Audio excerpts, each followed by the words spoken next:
lahan sa pamilya Evangelyo. Santa Maria de Betania. Karon sang anom na lang kaadlaw bago mag-abot ang piyesta, nagkadto si Jesus sa Betania, sa lugar ni Lazaro, nga iya ginbanhaw. Nagpreparar sila sing panyapon para kay Jesus. Si Lazaro, isa sa mga kaupod ni Jesus nga nagakaon sa lamisa. Si Marta, ang nagserbi. Si Maria, iya nagkuha sing mga tunga sa litro nga malahalon nga pahamot. Puro ini nga pahamot nga halin sa talong nga narto. Gimbo po niya ini sa tiil ni Jesus. Pagkapos ginpahiran niya sang inga buhok. Kag napuno ang bilog na balay sang kahamot sang santo mapahamot. May mga tao dito nga nangaki. Kag isa sa mga sumulunod ni Jesus nga si Judas Iscariote nga ang magatraidor sa iya ng siling. Ang bilisang sina nga pahamot mga isagid ka tuig na suweldo sa isa katawo nga ang wala nga pag-ibaiga kag ang dili ipanghatag sa mga imon kag din akigan nila ang bali.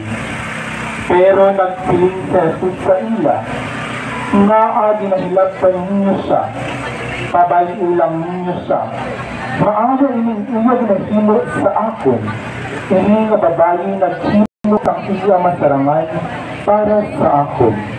Yung bukbo niya sang pahamot ang akon lawas bilang pagpreparar sa akon lubong. Sa pagkamatuoy, bisan diin iwali ang maayong balita sa bilog na kalibutan, ang iya ginhimo sa akon isugid ng bilang handumanan sa iya. Santa Maria de Betania, ig-anto mo kami. Ang inyong pasos ginapalag-iyahan at ginadumalahan sang pamilya Romo.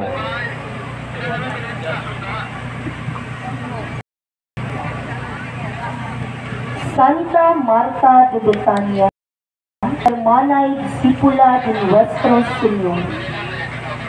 Sang pag-abot ni Jesus sa Betania, nabalitaan niya nga 4 na kaadlaw sa lulubngan si Lazaro. Pagkabati ni Marta nga nagpadulong si Jesus, nagwa siya sa pagsugata sa iya, kag nagsiling, Ginoo, kung ari ka diri, wala untani na patay ang akon utod. Pero nahibaluan ko nga bisan subong, magahatag ang Diyos sa imo sang bisan ano, nga imo pangaluon sa iya. Nagsiling si Jesus sa iya, mabanhaw ang imo utod. Nagsabat si Marta, Huo, Ginoo, nagapati gid ako nga ikaw amo ang Kristo, ang anak sang Diyos nga amon ginahulat nga mag-aabot diri sa kalibutan. May isa pa kahigayon nga si Jesus nagbisita kag nagdayon sa balay nila ni Marta, Maria, kag Lazaro. Si Marta nagapalibog gid sa paghimos sa pagkaon nila ni Jesus. Ganit, nagpalapit siya kay Jesus kag nagsiling, Ginoo, wala lang pala si kaso sa imo na ginapabayan lang ako sang akon utod sa paghimos sa pagkaon.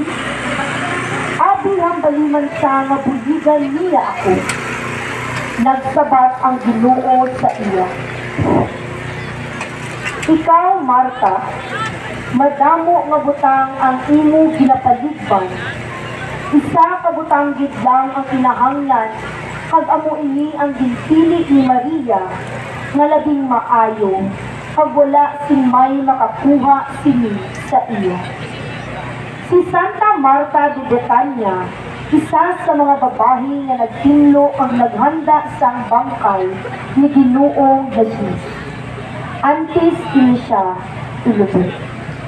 si Santa Marta utod ni San Lazaro, kag ni Santa Maria de Betania, sila mga abyan ni Jesus. Santa Marta de Betania, igampo mo kami. Ang ini nga pasos ginapanag-iyahan kag ginadumalahan sang pamilya Dolorfino kag pamilya Serfi.